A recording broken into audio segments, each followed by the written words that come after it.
Uşaqlar, hər vaxtınız xeyir. İkinci imtahan da bitdi. Artıq nəticədən asılı olmayaraq bir rahat nəfəs ala bilərsiniz. 4-cü qrup üzrə kimya suallarının izahını verəcəm. A variantıdır məndə olan. Deməli, ilk sualımızda bizə deyir, verib alken və hidrogen atomlarının sayını verib 2n-2. Uşaqlar, normalda alkenlərin formulu əgər karbonun sayını n ilə ifadə eləsək, CN H2n alken, düzdür? Yəni, hidrogenin sayı karbonun sayının 2 misli qədərdir. Yəni, hidrogenin sayı karbonun sayının 2 misli qədərdir. İndi bizə hidrogenin sayını 2n-2 veribsə, karbonun sayı ondan 2 dəfə az olmalıdır. 2n-2-nin də 2 dəfə azı olur n-1, D variantı. 32-ci sual. Eyler-Venn diaqramına əsasən uyğunluğu müəyyən edin. Deməli, etil siklobutan və metil siklobutan. Uşaqlar, hər ikisinə siklobutanı yazsaq, birində etil qrupu var, C2H5. Yəni, ümumilikdə neçə dənə? 6 dənə karbonu var deməkdir. Yəni, C6H12-dir. Metil siklobutan nədir bəs? Metil siklobutan, yəni siklobutana bir dənə metil qrupu birləşir, ümumilikdə 5 karbonu var deməkdir. C5H10-dur. İndi görək bizdən nə istəyir? Deməli, molekulunda bir ədəd ikili karbon atomu var deyir. Bir ədəd ikili karbon atomu bilirsiniz ki, bir ədəd birli karbon atomu var. Birli karbon atomu uşaqlar metil qruplarıdır. Metil qrupu birli karbon atomudur və hər birləşmənin hərəsində bir dənə birli karbon atomu var. Yəni, C2H5-i açıq yazsaq, CH2, CH3 bu şəkildə olacaq. Hərəsində bir dənə metil qrupu var. Ona görə A gedəcək ortaya, ortaq olana. Burada bu 1-dir, bu 3-dür, bu da 2-dir. Ortaq olana gedəcək. İkincidə 15 sigma rabitə var. Uşaqlar, sikloalkanlarda formul CnH2n-dir, ümumi formul. Sigma rabitənin sayı necədir? N sayda karbonun sayı qədər karbon-karbon arasında sigma rabitə var. 2n sayda da hidrogenlə karbon arasında sigma rabitə var. Ümumilikdə 3n sayda sigma rabitə var. İndi bizim 15 sigma rabitəmiz olduğuna görə n bərabərdir 5 olmalıdır. Yəni, tərkibində 5 karbon olan sikloalkanda 15 sigma rabitə olacaq. B gedəcək bura. Karbon atomlarının 60%-i ikilidir. Uşaqlar, ikili karbon atomu hansına deyilir? İki tərəfdən karbona birləşən. Deməli, bizim siklobutanımızda CH2, CH2, CH2, yəni bunlar ikili karbon olur. Buradakı CH birli karbon olur, daha doğrusu üçlü karbon olur. Bir də bu CH2 ikili karbon olur. Deməli, etil siklobutanda var bizim 1, 2, 3, 4 dənə ikili karbonumuz. 4 bölmək 6 vurmaq 100. Burada isə bizim CH2, CH2, CH2, 3 dənə ikili karbonumuz var. Ümumilikdə 5 dənə karbon var. 3 bölmək 5 vurmaq 100. Gördüyünüz kimi 60% metil siklobutanda alınacaq. Ona görə C gedir bura. Bir ədəd üçlü karbon atomu var. Üçlü karbon atomu uşaqlar etil siklobutandaydı. Burada da var. Deməli, metil siklobutanda da. Çünki buradakı karbon CH karbonu. Bax, bu üçlü karbondur. 1, 2, 3. Bu da eyni zamanda 1, 2, 3. Radikala birləşən karbon üçlü karbondur. Yəni, D hər ikisinə gedəcək. Və 24 hibrid orbitalı var. Uşaqlar, sikloalkanlarda bütün karbon atomları sp3 hibridləşmə halındadır. Yəni, 4n bərabərdir 24-dür. N də bərabərdir eləyəcək 6. Niyə 4n yazdıq? Çünki sp3 hibrid orbitalları 4 hibridləşmiş orbital deməkdir. 6 karbon atomu olanda etil siklobutandır. E də gedəcək bura. 1E, 2B, C, 3A, D. Olur harda cavabımız? D variantında. Növbəti sualımız formaldehiddir uşaqlar. Formaldehidin gümüş bir oksidlə oksidaşma reaksiyası buradan qarışqa turşusu alınır. Aldehidlərin xarakterik reaksiyası. Aldehidlərin hidrogenlə reaksiyasından isə spirt alınır. Tərkibində bir karbon olan spirtimiz də bizim metil spirtidir. Qarışqa turşusu və metil spirti. Qarışqa turşusu, metil spirti harda var? E variantında var. 34-cü sual. Deməli, X, Y, Z reaksiyasında tarazlı qanında qabda cəmi 10 mol qaz olur. Uşaqlar, belə reaksiyalarda nəyə diqqət edirsiniz? Tarazlı qanındakı qazlara bu X-in artıq qalanı, Y-in artıq qalanı və Z-in alındığı miqdarıdır. 1 litr qab dediyinə görə o deməkdir ki, mol miqdarı qatlığla eyni götürüləcək. Reaksiyanı buradan yazaq. X plus Y alınır Z maddəsi. 1-in 1-ə nisbətində gedir reaksiya. X-in başlanğıcı, buradan qeyd edim, X-in başlanğıcı 8-dir, Y-in başlanğıcı 6-dır. Sərf olunan uşaqlar, sərf olunan X-i tutaq ki, qəbul eləyək A, Y-i də qəbul eləyək A, çünki birin birə nisbətində sərf olunur və tarazlığa baxaq. Tarazlıqda X qalacaq 8 minus A, Y qalacaq 6 minus A və Z də birin birə nisbət olduğuna görə elə A alınacaq. Bir də bunların cəmi uşaqlar 10 mol idi axı. 8 minus A plus 6 minus A plus A, yəni bütün tarazlıq qatlıqlarını 10-a bərabər eləsək, burada nə qalacaq? A'lar gedəcək. 8, 6, 14 minus A bərabərdir 10. A bərabər eləyəcəklər 4. Yəni, deməli, A 4-dürsə, bizdən nə istəyir? Tarazlıq sabitini istəyir. A 4-dürsə, X-in tarazlıqdakı miqdarı olacaq 8 minus A-dan 4. Y-in tarazlıqdakı 6 minus A-dan 2. Z-in tarazlığı da 4. Tarazlıq sabitinin düsturu K bərabərdir. Məhsulun tarazlıq qatlığı 4 bölmək. Reaksiya daxil olan maddələrin tarazlıq qatlığı 4 vurmaq 2-dən 8. Bu da 2-də 1 elədiyinə görə eləyəcək 0,5. Növbəti sualımız hansı reaksiyalardan spirt alınır? Deməli, birinci reaksiyamız uşaqlar budur, benzol həlqəsi. Tolu oldu yəni. Tolunun oksidləşməsi. Aromatik karbohidrogenlərin oksidləşməsindən turşu alınırdı. Aromatik turşu alınırdı. Kalsium karbidin su ilə reaksiyasından kalsium hidroksid və asetilin alınır, bilirsiniz. Sonra metan nitrat turşusunun reaksiyası buradan nitro birləşmə, bundan işimiz yoxdur. Alkenlərin turş mühitdə, baxın bu hidrogeni görürsünüz, turş mühitdə su ilə reaksiyasından spirt alınır. Ona görə də cavabımız olacaq D variantı.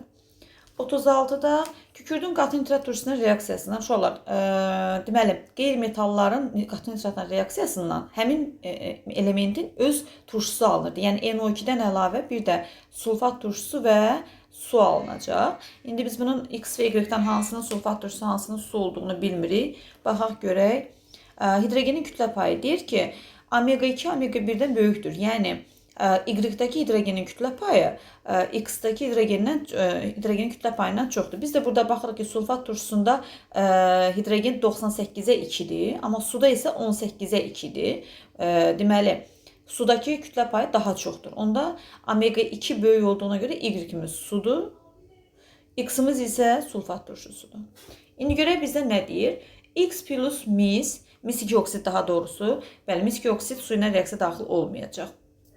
Pardon, üzr istəyirəm, X sulfat turşusudur.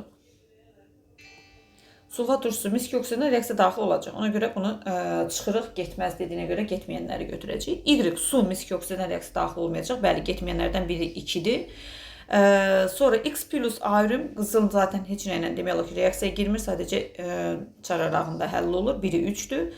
Y plus mis sudur, yəni mis su ilə də reaksiya daxil olunur. 2, 3, 4. 2, 3, 4 cavabımız burada uşaqlar E variantındadır. PDF-i düzəldəndə silinib buradan. 2, 3, 4. 37-ci sual. 37-ci sualda deməli A qram X turşusunun tam neytrallaşdırmaq üçün 400 qram 20% natrium OH sərf olunur. Turşunun molar kütləsini hesablayın. Deməli, H2X turşusu qeyd eləyək. H2X plus natrium OH məhlulu. Tam neytrallaşma dediyinə görə uşaqlar, deməli, bütün hidrogenlər OH ilə birləşəcək və normal duz alınacaq. Turşumuzun da buradan 2 əsaslı turşu olduğunu görürük. Onda olacaq natrium 2X plus H2O. Tam neytrallaşma dediyinə görə bura 2 yazırıq. Burada natrium OH-a da 2 yazırıq. Düz oldu məncə. Aha. İndi deyir ki, 400 A qram turşunun kütləsini bilmirik. A qram turşunu 400 qram 20% natrium OH məhlulu sərf olunur. Deməli, 400 qram 20% natrium OH məhlulunda natrium OH-un kütləsini tapmalıyıq uşaqlar. Bu da eləyir nə qədər? 420-yə vurub 100-ə bölürük, eləyir 80 qram. 80 qram. Yəni, natrium OH 40 qram olduğu üçün ml, 80 qram da 2 moldur. Zaten biz də bilirik ki, bunun 1 moluna 2 mol, yəni 80 qram turşu sərf olunur. Demək ki, A elə 1 moldur. İndi bunun molar kütləsini necə hesablayarıq uşaqlar? Molar kütlə maddənin 1 molunun tutduğu kütlədir. O da olacaq Elə A variantı, yəni A qram, yəni D variantı. Çünki təkrar edirəm, 2 mol natrium hidroksid 1 mol turşunu neytrallaşdırır. 1 mol turşunun da kütləsi A qramdır. Mollər kütlədə elə mol bölünsün mol olduğu üçün onun da mollər kütləsi A-ya bərabər olur. 38. Eyni mol sayda götürülmüş metan və CH4 və CH4. Eyni mol sayda dediyinə görə uşaqlar hər ikisini məsələn x mol qəbul edək. Yanmasından cəmi 440 qram karbon qazı alınır. Yanma reaksiyasına daxil olan metan və CH4-ün kütlələri cəmini qramla hesablayın. Uşaqlar, metanın 1 molunun yanmasından 1 mol karbon qazı alınır. Yəni x moldan elə x mol karbon qazı alınacaq. X karbon qazı. CH4'ün 1 molda 3 karbon olduğu için 1 molundan 3 mol karbon gazı alınır. Yani 3 molundan x molundan 3x mol karbon gazı alınacaq. Ümumilikdə olur 4x mol karbon gazı. 4x mol ümumi kütləni tapmaq üçün mol miqdarını emirə vurmalıyıq. 4x vurmaq 44 bərabərdir 440. İxtisar gedəcək, deməli qalacaq 10. X də bərabər deyiləcək 2,5. Deməli bunlar hərəsi 2,5 mol imiş. Metanın 2,5 molu 16 vurmaq 2,5 plus CH4 44 vurmaq, daha doğrusu 40 vurmaq 2,5. Bu da bərabərdir. 16'nı 2,5'e vursaq neçə eləyəcək uşaqlar? 32, o da 8, 40. 40'ı 2,5'e vursaq eləyəcək nə qədər? 100. Toplam eləyəcək nə qədər? 140 A variantı. 39-cu sual. 39-cu sualda sulfat turşusu X, Y, Z ilə reaksiya girib qatı sulfat turşusu və hər birində SO2 alınıb. Deməli uşaqlar, birincisi qızıl olan cavabı çıxırıq. Məsələn, A variantında qızıl görürük, düzdür? Daha doğrusu B variantında qızıl görürük. Qızılı çıxırıq buradan. Sonra C variantında kalsiyum var. Aktiv metalların qatı sulfatla reaksiyasında hidrogen sülfid əmələ gəlir. Ona görə bunu da çıxırıq. Eyni zamanda natriumu da çıxırıq. Sonra burada Y-da kalium, yəni kaliumu çıxırıq. Qalır bir dənə bizim A variantımız. Burada A variantında feryumdur. Dəmirdir, kükürdür, misdir. Bu elementlərin hər biri qatı sulfatla reaksiyaya girəndə SO2 qazı əmələ gətirir. Deməli, qabda baş verən reaksiyadan ayrılan qazın. Qabda gümüşün qatı nitratla reaksiyası verib. Gümüşün qatı nitratla reaksiyası ayrılan qazın, ayrılan X qazının nə alınır? NO2 alınır uşaqlar. X qazının oksigen və su ilə tam reaksiyasından NO2 oksigen plus sudan nitrat turşusu alınır. HNO3. Deməli, əmsallaşdıranda da bura nitrat deyəsən və bura 4 düşürdü. Baxaq bir də əmsallara. 4 hidrogen, 2 də suya düşsə 8, 10, 12, 12 bərabərdir. Aha, deməlidir ki, 12,6 qram nitrat turşusu alınmışdır. X maddəsini müəyyən edin, X NO2-dir və onun mol miqdarını müəyyən edin. 12,6-ya neçə mol NO2 reaksiyaya girer, onu hesablamaq lazımdır. 4 molla 4 vurmaq 63 qram nitrat turşusu alınır. 4'ü 63'e vursaq neçə edir uşaqlar? 25,2 eləyəcək, düzdür? Daha doğrusu 252 eləyəcək. 252. 12 bir ya da 252. İxtisar getsə bundan burada qalacaq. 20. X də bərabərdir. 4'ü 20'ye bölsə eləyəcək 0,2. Deməli, NO2 qazımız və 0,2 mol olur E variantı. Qarışqa turşusu ilə metil spirtinin əmələ gətirdiyi mürəkkəb efirin adını müəyyən edin. Uşaqlar, efirləşmə reaksiyasında CH3COO belə alınır və biz ilk öncə spirtin adını, sonra isə turşunun adını deyirik. Ona görə olacaq turşumuzun, daha doğrusu efirimizin adı metil asetat, yəni E variantı. 42-ci suala baxaq. Hansı halda hər iki birləşmə reaksiyası mümkündür? Uşaqlar, A variantında deməli kükürlə yod reaksiya daxil olmur. B variantında silisium hidrogenlə bilirsiniz reaksiya daxil olmur, çıxırıq. Başqa nə var? D variantında yenə də kükürlə yodun reaksiyası var, reaksiya getmir, çıxırıq. E variantında silisium və fosfor heç bir hidrogenlə reaksiya daxil olmur, çıxırıq. Qalır bir dənə bizim C variantımız. 43'də deməli butanın krekingindən alınır C2H6, bir dənə alınır C2H4, yəni parçalayanda bir alkin, bir alkan alınır. Etilin. Etilinin xlorla reaksiyasından alınacaq nə? 1 mol xlorla reaksiyasından birləşmə reaksiyası da alınacaq dixloroetan.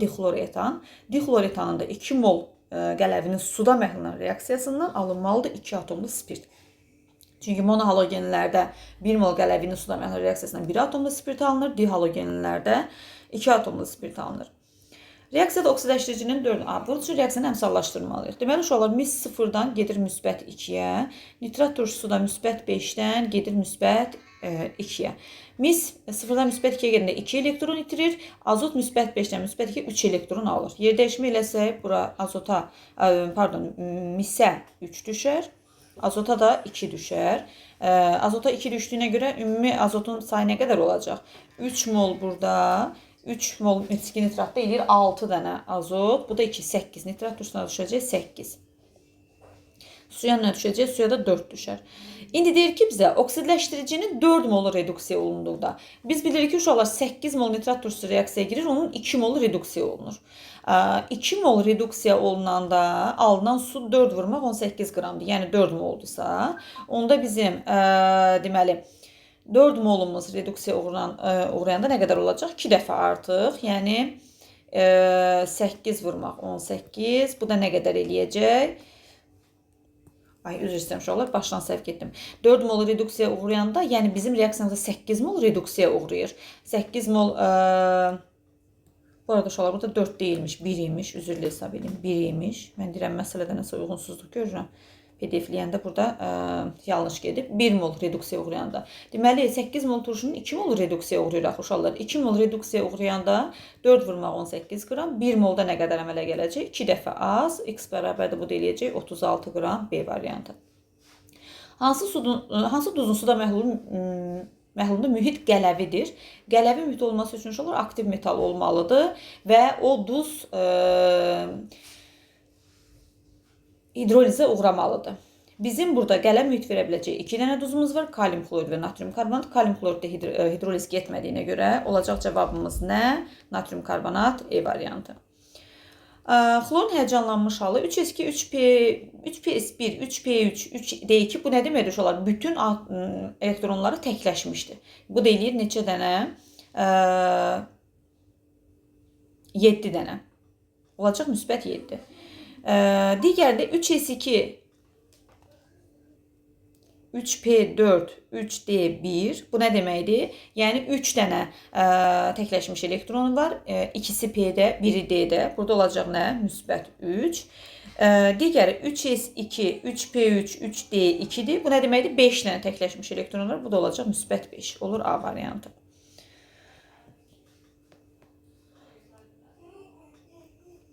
47-də atom və ya iyonlar bizə nə verir? Proton sayı 17, neytron sayı 17, elektron sayı 17. Protonla elektron bərabərsə, deməli uşaqlar neytraldır. Neytral olmasından əlavə T-yə baxaq, T də neytraldır. 19, 19 görürsünüz, neytral. X və T neytral atomlardır, 1 doğrudur. T-nin kütlə ədədi 19-dur. Kütlə ədədi üçün proton və neytron toplamalıyıq. Bu da doğrudur. Y və Z izotopdur. Baxaq Y ilə Z-də. İzotop olması üçün uşaqlar nə olmalıydı onların? Proton sayıları bir-birinə bərabər olmalıdır. Amma burada neytron sayıları bərabərdir. İzoton olur. 3'ü çıxırıq. Y kationdur. Baxaq, Y-in kation olmasını hardan bilə bilərik? Elektron sayı proton sayından az olmalıdır. Bəli, müsbət yüklənəcək. Bu da olacaq kation. Z-də baxaq bəs. Z-də proton sayı elektron sayından azdır. Deməli, mənfi yüklüdür. Bu isə anyondur. Ona görə deməli, Y kation, Z anion cavabı doğrudur. 1, 3, 4 cavabımız hardadır? 1, 3, 4 cavabımız bir dəqiqə əlimdəki testə baxım. 1, 3, 4 yox, 1, 2, 4 düzdür. 1, 2, 4 cavabımız olur B variantı. 400 qram kalsium karbonatın tam parçalanmasından, yazaq kalsium karbonatın tam parçalanmasını alınır kalsium oksid və karbon qazı. 400 qramının tam parçalanmasının alınan qaz. Kalsium karbonatın emeri 100 qramdır. 100 qramdan 1 mol karbon qazı alınır. X bərabərdir eləyir 4 mol. Alınan qaz 400 qram 40% natrium OH məhlula tam reaksiyaya daxil olduqda 400 qram 40% natrium OH-ın kütləsini tapmalıyıq uşaqlar. 400-ü 40-a vurub 100-ə böləndə bu eləyir nə qədər? 160 qram, yəni 4 mol natrium OH. Natrium OH plus karbon qazı. Bilirsiniz ki, uşaqlar bu halda 2 cür reaksiya gedir. Əmsallar 2-nin 1-ə nisbətində və 1-in 1-ə nisbətində. Burada da əlimizdə 4 mol natrium OH var. 400 qram 40%-dən tapırıq və 4 mol karbon qaz var. Bu nə deməkdir? 1-in 1-ə nisbətidir. 1-in 1-ə nisbətində alınır buradan turş duz, natrium hidrokarbonat. İndi kütləni tapaq. Neçə qram alındığını da deyir bizə. 4-ə 4 olduğu üçün 4 molda duz alınacaq. Natrium hidrokarbonatın emeri 84'dür. 84'ü 4'ə vursaq, eləyəcək nə qədər? 16 bir yadda. 32, o da bir 336 D variantı. Verilmiş duzun adını və tipini müəyyən edin. Magnezyum hidroortofosfat. Magnezyum sabit valentlidir deyər. Valentlik zaten cavablarda valentlik yox imiş. Hidrogen bir dənə olduğuna görə hidroortofosfat deyirik. Magnezyum hidroortofosfatdır və turş duzdur. B variantıdır. 49-dan sonra 50-yə baxırıq. 50. Hansı duzun termiki parçalanmasından həm əsasi, həm də turşu oksidi əmələ gələcək? Uşaqlar, natrium kalium nitratların parçalanmasına bilirsiniz, nitrit duzu əmələ gəlir və oksigen. Gümüş bir nitratın parçalanmasından metal əmələ gəlir, yəni orada əsasi oksid əmələ gəlməyəcək. Amoniumla zaten əsasi oksid əmələ gələ bilməz. Miski nitrat, orada həm miski oksid əmələ gəlir, həm NO2 əmələ gəlir, bir də oksigen. Bu da əsasi oksid və turşu oksid, ona görə olur cavabımız A variantı.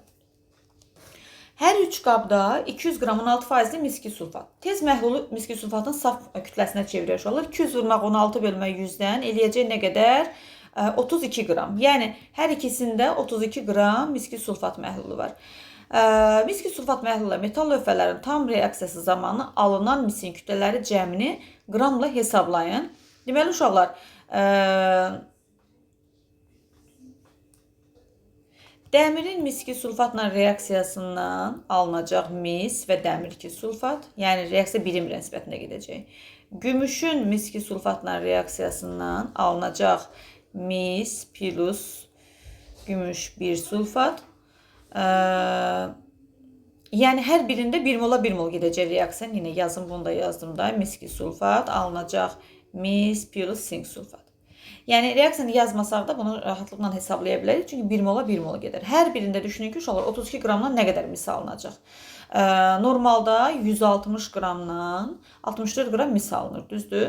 Bizim də 3 dənə 32 qram miski sulfatımız var. Onda tənəvvüsü quraq ki, 160 qramdan 64 qram alınır. 3 vurmaq 32 qramdan görək nə qədər alınacaq? Deməli, x bərabərdir. Bunu tek hesablayaq. Yəni 160 64-dürsə 32-yə nə qədər alınacaq uşaqlar? 5 dəfə az, düzdür? 5 dəfə az, deməli neçə eləyəcək? 64-ü 5-ə bölsək. Uşaqlar, çox üzr istəyirəm. Gümüşlə miski sulfat reaksiyası getmir axı. Oy, çox üzr istəyirəm. Gümüşlə miski sulfat reaksiyası getmir. Diqqətsizlik elədim. Tələsə izah elədiyim üçün. Bu reaksiya getməyəcək. Yəni bunların içərisində sadəcə 2 dənə reaksiya gedəcək. Deməli, buradan alınacaq 12,8. Eyni şəkildə burada da 32-yə 12,8 alınacaq. Toplam ikisi bir yerdə olacağına qədər 25,6. Bu da yəqin ki B variantıdır. 52-ci sualda 52-ci sualda bizə nə deyir? Adi pəncərə şüşəsi. Uşaqlar, adi pəncərə şüşəsinin tərkibində var natrium, var deməli kalsium. Buradan X2O 1 valentli olduğuna görə deməli X natriumdur. Burada isə Y olduğuna görə Y kalsiumdur. Deməli X natrium, Y kalsium. Sonra billur şüşənin tərkibində qurğuşun və kalium var. Qurğuşun T onda nə olur? T olur kalium. T də kaliumdur. Bizdən və kalium oksid və kalsium oksidin olduğu da nə idi? Kimyəvi şüşə və ya da çətin əriyən şüşə. İndi görə bizə cavablarda nə istəyir? ZO2-nin Z nə idi? Z silisium O2-dir. Z silisium O2-dir. Bütün şüşənin tərkibində olan. Su ilə qarışığı lakmusu qızardır. ZO2 bilirsiniz ki, su ilə reaksiya daxil olmur. Yəni silisium O2 su ilə reaksiya daxil olmur. Çıxırıq onu. Sonra A kvars şüşədir. A kvars şüşə deyil, kimyəvi şüşədir. Bunu çıxırıq. ZO2-nin fosforun alınması üçün istifadə olunur. Bəli, kalsium fosforit mineralından alınmasına istifadə olunur. X2O-nun su ilə qarışığı lakmusu göyərdir. Bəli, qələbə alındığı üçün əsasi mühit yaradır, lakmus göyərir. YO amfoter hissəlidir. Y-imiz nə idi ki bizim uşaqlar? Y-imiz kalsium idi, amfoter ola bilməz. T elementi kaliumdur. Bəli, T elementi kaliumdur. 3, 4, 6 C variantı. Bərabər mol nisbətində götürülən butadien və stiroldan alınan birgə polimerin kütləsi 316 kiloqramdır. Polimerləşmə reaksiyasında neçə kiloqram stirol daxil olmuş? Uşaqlar, zaten bunların polimerləşməsi də 1 mola 1 mol gedir bilirsiniz. Bərabər mol dediyinə görə ikisini də x mol qəbul eləsək, emerləri 54x plus 104x bərabərdir 316 kiloqram. Buradan eləyəcək nə qədər? 54 plus 104 eləyəcək 158. 158x bərabərdir 316. X də bərabərdir 2 eləyəcək. Yəni hər birindən 2 mol götürülmüşdür. Onda bizim 2 mol deyəndə ki, daha doğrusu 2000 də burada kiloqram olduğuna görə 2000 eləyir. İndi biz onun strolun kütləsini tapmaq üçün strolu 2-yə vursaq 104-ə eləyəcək nə qədər? 208 kiloqram. Növbəti sualımız etilen və asetilendən ibarət qaz qarışığının 12 molunun tam hidrogenləşməsinə. Uşaqlar, etilen C2H4-dür və bunun hidrogenləşməsinə 1 mola 1 mol hidrogen lazımdır. X mol qəbul eləyə bilməyək nə qədərdir. X mola elə X mol hidrogen lazımdır. Asetilenin C2H2-dir. Bunun hidrogenləşməsinə 1 mola 2 mol hidrogen lazımdır. Bunu Y qəbul eləsək, bu da eləyəcək 2Y. Deməli, ümumi 12 moldur bunlar. X plus Y bərabərdir 12-yə. Sərf olunan hidrogen isə X plus 2Y bərabərdir 20-yə. Alt-alta çıxsaq, uşaqlar, Y bərabərdir olacaq 8. Y 8 olduğuna görə X bərabərdir 4-dür. Bizim nəyə soruşurdu? Neçə mol asetilen olmuşdur? Asetilen Y-dir. Y-imiz də eləyir 8. Deməli, bizə nə verib? Amin verib. Molekulunda 5 ədəd metil qrupu olan amin üçün hansı ifadələr doğrudur? Uşaqlar, 5 ədəd metil qrupu, yəni 5 ədəd CH3 yazmalıyıq maksimum şəkildə. NH3-ü daha doğrusu yazaq. Baxaq, burada C3H7-dir, düzdür? CH, CH3, CH3. Bu şəkildə yazsaq, 2 metil qrupunu bura yazdıq. Yerdə qaldı bizim 3 metil qrupumuz. Burada da C4H9-un 1 karbonunu bura yazaq. CH3, CH3, CH3. Oldu bizim 5 dənə metil qrupumuz. Bəs adını necə adlandıracağıq? Bir radikalımız izopropil radikalıdır. Çünki propilin ortadan olan karbonla birləşib amin. Bir radikalımız isə üçlü butil radikaldır. Çünki üçlü karbona birləşib. Deməli, izopropil üçlü butil amindir. Ad doğrudur. Molekulunda bir ədəd dördlü karbon atomu var. Xeyr, uşaqlar. Dördlü karbon atomu 4 tərəfdən olan karbonla birləşən karbona deyilir. Amma bizim dördlü karbonumuz yoxdur. Bir ədəd ikili karbon atomu var. Bəli, bu CH-a biz ikili karbon deyə bilərik. Çünki 2 dənə karbonla birləşib. Molekulunda 2 ədəd üçlü karbon atomu var. Xeyr, 1 ədəd üçlü karbon atomu var. Ona görə 4 yanlışdır. Molekulunda metilen qrupu yoxdur. Bəli, yoxdur. Düzgün cavabımız olur 1, 3, 5. Sulfat turşusu məhlulunun kütləsi 49 qram. Artıq miqdarda barium xloridlə əmələ gətirdiyi çöküntünün kütləsi 23,3 qram. Bu məhlulun kütləsidir uşaqlar. Deməli, barium xloridin sulfat turşusu ilə reaksiyasını yazaq. Alınır nə? Barium sulfat plus H xlor. Əmsallaşdıranda bura 2 düşür sadəcə. Aha. Deməli, çöküntümüz 23,3 qram alınıb. 23,3 qram. Nə qədər sulfat turşusundan? Deməli, 98 qram sulfat turşusundan 23,3 qram alınır. X-dan, daha doğrusu, üzr istəyirəm. 98-dən 233 alınır. X-dan 23,3 qram alınıb. Buradan ixtisar eləsək, X bərabər deyiləcək 9,8 qram. Sulfat turşusunun kütlə payını dediyinə görə məhlulun kütləsi 49-da uşaqlar. 9,8 bölmək 49 vurmaq 100. Bu da eləyəcək nə qədər? 20%. Növbəti sualımız, molekulunda 12 polymer kovalent rabitə olan alkan, uşaqlar, alkan CnH2n plus 2 formuluna malikdir. Polymer kovalent rabitələrin sayı n-1 karbonlar arasında, 2n plus 2-də hidrogenlər arasında edir 3n plus 1. 3n plus 1 12-yə bərabərdirsə, üzr istəyirəm, polymer kovalent rabitədir. Polymer kovalent rabitə sadəcə karbon hidrogen arasındakı rabitələrdir. 2n plus 2 bərabərdir 12, n bərabərdir 5 eləyir. Alkan molekulu üçün uyğunluğu müəyyən edin. Sigma rabitələrinin sayı 5 karbonu olan alkanı yazaq. C5H12. Sigma rabitələrin ümumi sayı. Bayaq hesablayırdım uşaqlarımda sigma rabitələrin sayını hesablayırdım 3n plus 1 ilə. Bu eləyir nə qədər? 16 dənə. C gedəcək 1-ə. Hibrid orbitalların sayı 5 karbon atomu olduğu üçün alkanlarda bütün karbonlar sp3 birləşmədir. 4 hibrid orbital deməkdir. 5 vurmaq 4, 20. B gedəcək 2-yə. Qeyri-polymer kovalent rabitələr karbon atomları arasındadır. 5 karbon varsa ondan bir vahidəsi ki, karbon-karbon rabitəsi var. Bu da olacaq D. Növbəti sualımız. situasiyadır. Deməli, gümüş bir nitratın doymamış məhlulları aşağıdakı sxemlər üzrə hazırlanır. X qram B faizli, X qram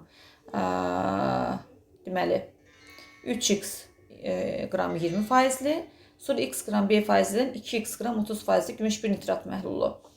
Birinci məhlulu su əlavə etdikdə məhluldakı suyun kütləsi n dəfə artır və ikinci məhlul alınır. Uşaqlar, situasiyada bizə deməli biraz qarışıqdır. Necə qarışıqdır? Birinci məhluldan ikinci məhlul alınır, üçüncü məhluldan dördüncü məhlul alınır, sonra 2 və 4 bir-birindən qarışdırılır. Ondan sonra alınan məhlul natrium xloruna reaksiya daxil olur və bu qədər işin içərisində bizim bir dənə son məhlulda gümüş bir nitratla reaksiyaya girən natrium xlor var. Yəni bundan istifadə etməliyik. Gümüş bir nitratın natrium xloruna reaksiyasını yazaq. Gümüş bir nitratın natrium xloruna reaksiyası yazaq. Hər iki duz tam sərf olunur deyir. Görürsünüz? Bu da bir ipucudur. Alınır gümüş bir xlorid plus natrium nitrat. Deməli, reaksiya birin birə gedir axı uşaqlar. 0,3 mol natrium xlor, 0,3 mol gümüş bir nitratla reaksiya sərf olunacaq. Yəni bizim deməli gümüş bir nitrat 2 məhlul qarışdırandan sonra bu A faizli gümüş bir nitrat deyir. A faizli də 0,3 mol gümüş bir nitratımız var. 170-i də 0,3-ə vursaq, eləyəcək nə qədər? 3-dən 17, 51 qram. Yəni əlimizdə A faizli məhlulda 51 qram gümüş bir nitrat. İndi uşaqlar, ikinci ilə üçüncü qarışdırılanda ikinci məhlul 3x-dir və də dördüncü məhlul daha doğrusu 2x-dir. Burada rəqəmləri biraz qarışdıra bilərəm. Əsas oda siz yazdığıma diqqət edin. Bu iki məhlulu bir-birindən qarışdırılır. Məhlulun kütləsi nə qədər olacaq? 5x olacaq. Düzdür? Məhlulun kütləsi. Alınan məhlulun kütlə payı isə A faizlidir. Üstəlik də oradakı gümüş bir nitrat da 51 qramdır. İndi gəlin bu iki məhlulu bir-birindən qarışdırılmaq üçün istifadə eləyə biləcəyimiz düsturu xatırlayaq. İki məhlulu bir-birindən qarışdıranda hansı düsturumuzdan istifadə edirik? M1 omega 1 plus M2 omega 2 bölmək M1 plus M2 düsturumuz belə idi. Burada bir dəqiqə.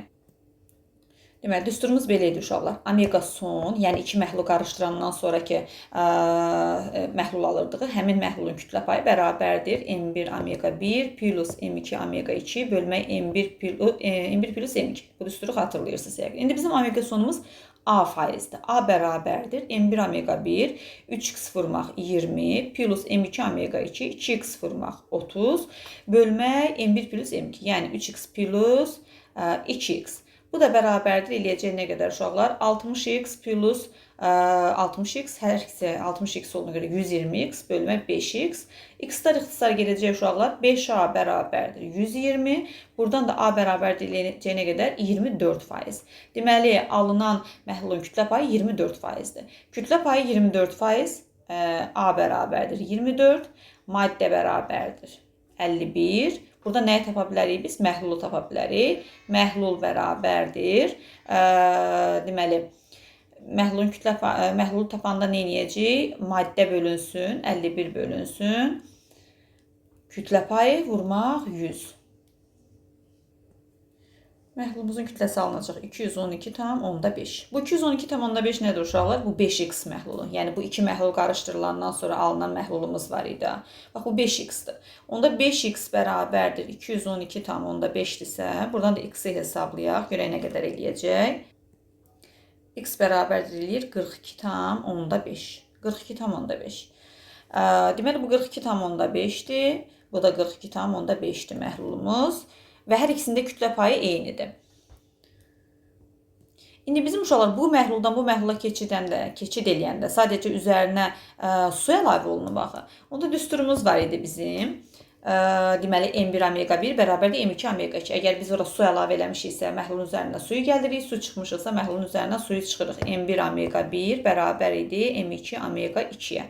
İndi bizim birinci məhlulumuz x faiz deyirdi ya 42,5 x qram daha doğrusu.